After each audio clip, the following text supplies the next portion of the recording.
So this video will contain no spoilers, and for those who do continue watching the video, please respect and be mindful of those who want to keep information to a small amount. And I hope you enjoy the video. No spoilers! Hello, everybody. And today, what I'll be doing today is talking about the first and second episode of season 7 that we got this weekend. So this time for season 7, we didn't get a part 1, part 2 episode. We got like two separate episodes, which I mean, I guess it's a good like taste or like a try on than what we're used to on previous seasons. But yeah, so the names of these two episodes is Celestial Vice and All Bottled Up. And I really enjoyed Celestial Vice a bit more than All Bottled Up. Not to say that I didn't enjoy All Bottled Up at all. I really did like it. I really did like it, but that episode. But I think I liked Celestial Vice a little bit more. Maybe because I had Celestian had like a kind of like a full on Celestia episode that I'm pretty sure a whole bunch of people have been asking for like the longest time, and we finally got one. But yeah, I guess what I can start off with is how I guess Twilight is talking about sending Starlight away, and she's trying to decide where to send her. And first, she maybe she first decided to send her to maybe to the old Chrysalis Castle and help the changelings to I guess learn friendship or learn how to gain love without having to I guess harm anyone, I guess. And I think I did mention this in a previous video on how if like changelings still need like love in order to stay their I guess their original or like their current form. And it kind of does seem like that way if Starlight has to show the rest of the changelings minus Dorax how to love or how to feed onto love without drastic drastic huge measures. And by doing that, she learns. She's trying to teach them how to use friendship in order to feed each other, I guess. And so and then we got a and then so Twilight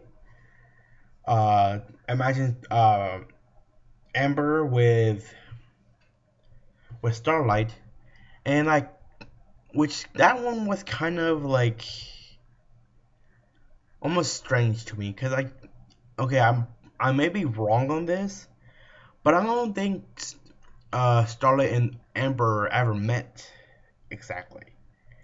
Okay, I might be wrong at that. I'm like I mean I haven't seen the Lord of the Dragons episode in a while, but don't I can't remember if she was in there or not, and if she was, I don't think they had that much interaction in the episode. Maybe they had like interaction like in between episodes, maybe, but I still don't see them being like best friends, so to speak. I mean the way Twilight was fan, fan, uh, fantasizing was like they're like super uptight friends, and like they I guess make handshakes and like chest butts or whatever. I mean chest hits or I forgot what do you call them, but that one kind of seems kind of like off. And when I first saw the episode, I mean like first saw the I guess possibility, it looked kind of like Like really, is that really what Starlight would be? But like I mean, then again, this is something that Twilight is thinking of. So I mean, what we think of is not entirely what is actually true or what actually is reality, I guess. I mean, as Celestia said, there's no this is Twilight's fantasy. There's no way to fantasize.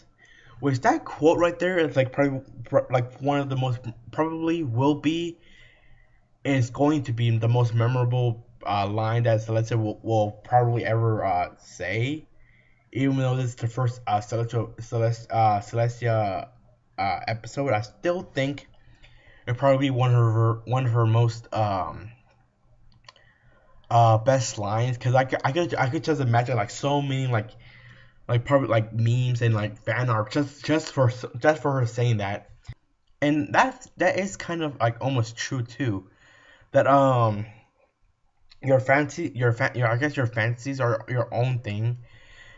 Is your own thing, and no matter how like I guess weird or how like weird or abnormal it is, it's your fantasy. You can like fantasize however you want it to be. And so anyways, so after that, after Twilight fantasized about Amber and Starlight being together, she started fantasizing with Sunburst and Starlight, which I think this one was a better, I guess, a better idea for her. Cause yes, it was so much more safer.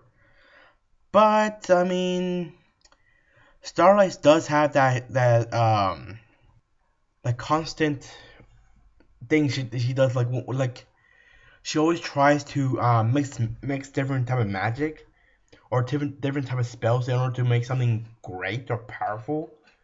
And obviously we see that in All Balled Up, but I'm not gonna talk about that until Balled Up. But and and based on the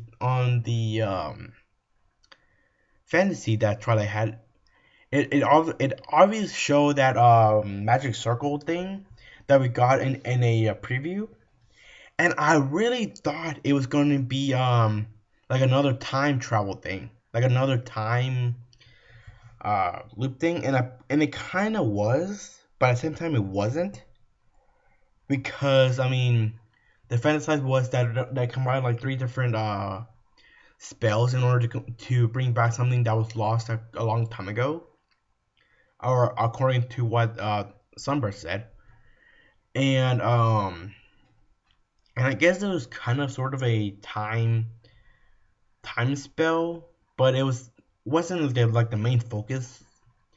And uh,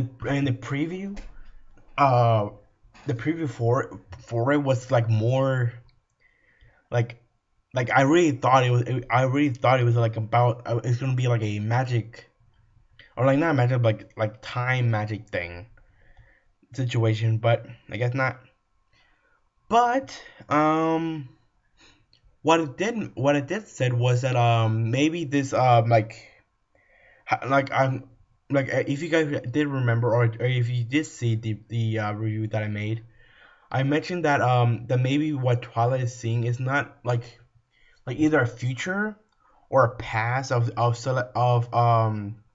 Starlight, and I was kind of on the ball there, almost.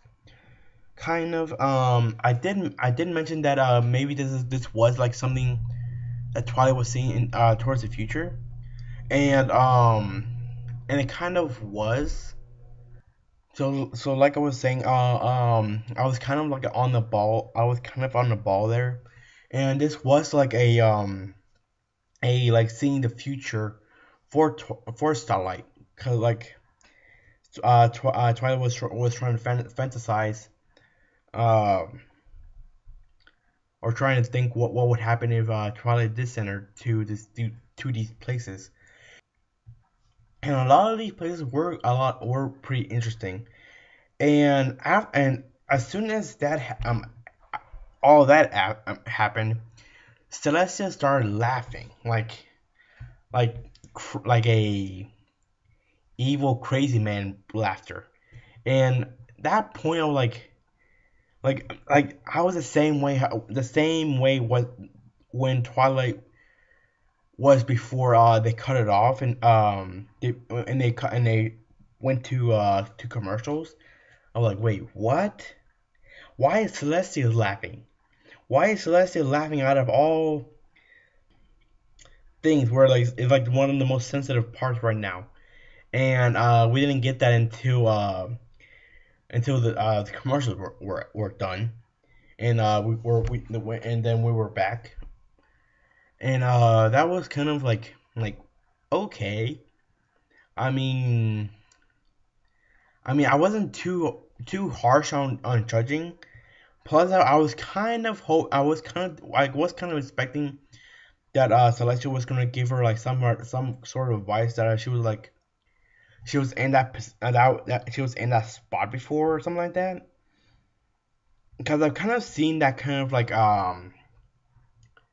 that kind of thing before, where where like they start laughing like hysterically and like out of control, or like not control, but like just crazy.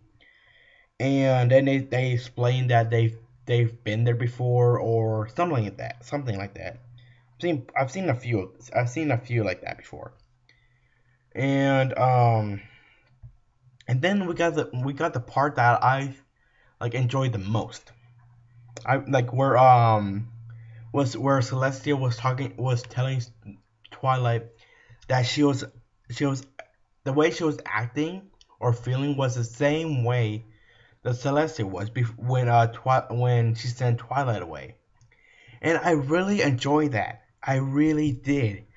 And I really do enjoy whenever they go to like a flashback, or they say they tell something from the past. And I really enjoy this one scene or this one part because it showed what happened way before like season 1 started, actually, before even the first episode. This showed what happened and why Twilight went to Ponyville in the first place.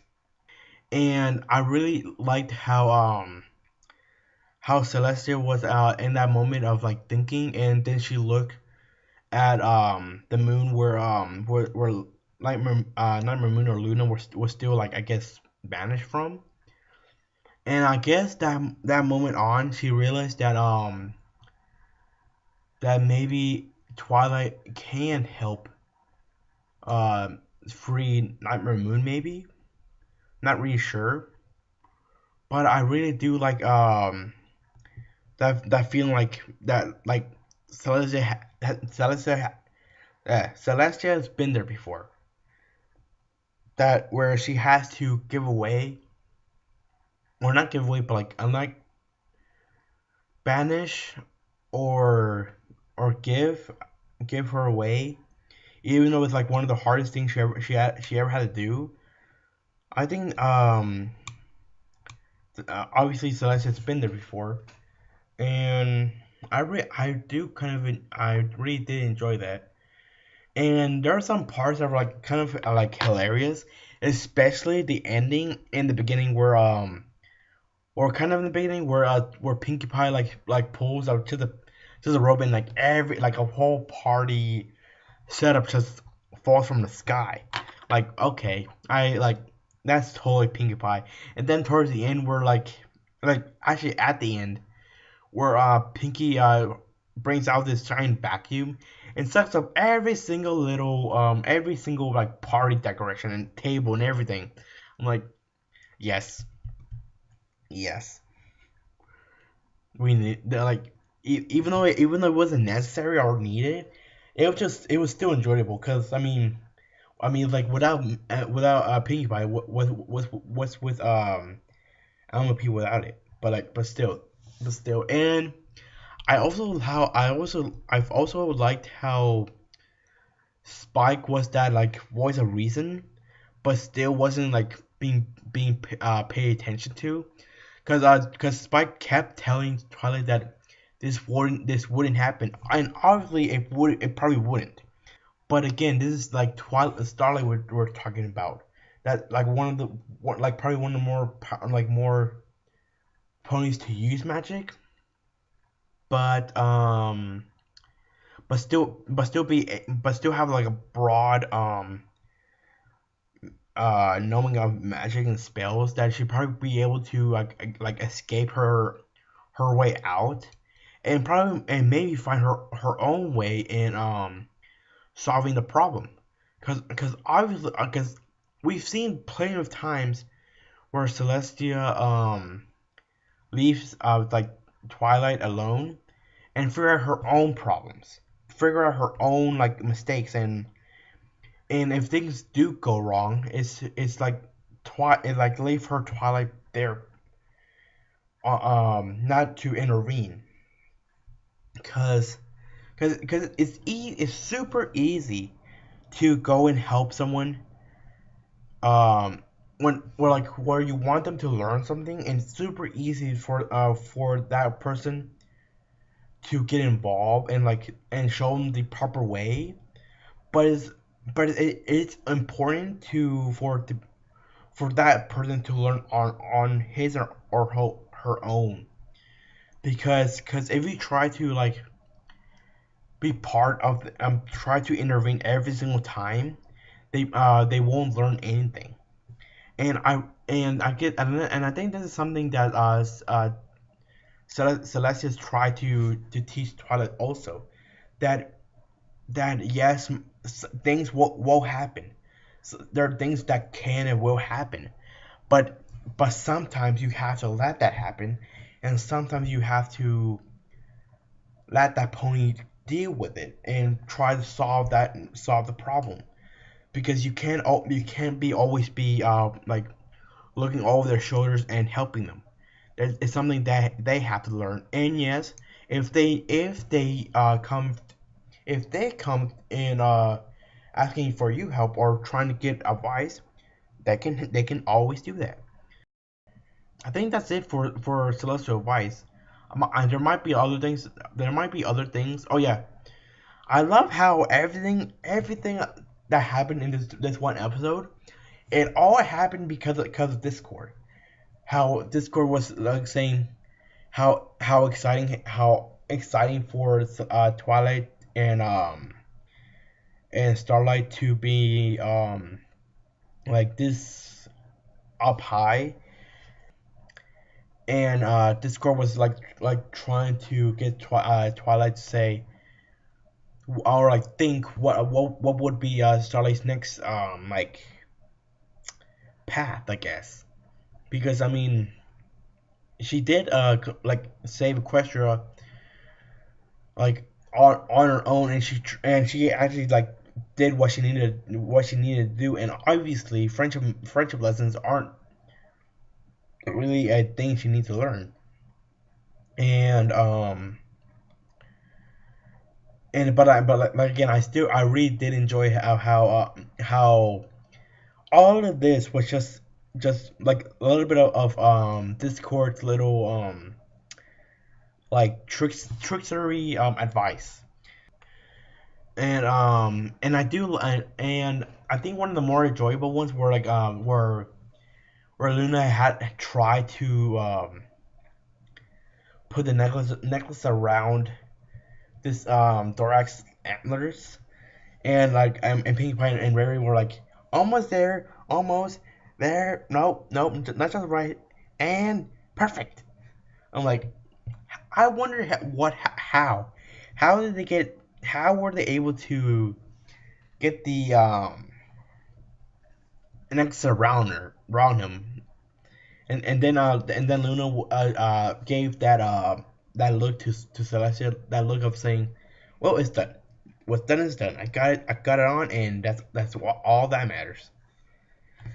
And and yeah, I and then there was actually I think I'll do a part two on all bottled up, I think I've done a video long enough on Celestial Vice. So yeah, yeah, I think that's what I'm gonna be doing. I'm gonna make a part two, cause I mean, I was gonna make a full long video, but I think it's better for me to put it parts, cause I mean, if I don't, this video probably be like a 50-minute video, and I think it's best if I just cut in half. This video will be Celestial Vice, and the second one will be All Bottled Up. Um, but yeah, so I think that's all I'm gonna be saying. Be sure to like, comment, and subscribe. Please also make sure think please comment down below on what do you guys think on Celestial Vice, and I'll definitely make a part two episode a part two on All Balled Up, and that's all I really have to say, and I'll see you guys later. Stay pony, my friend.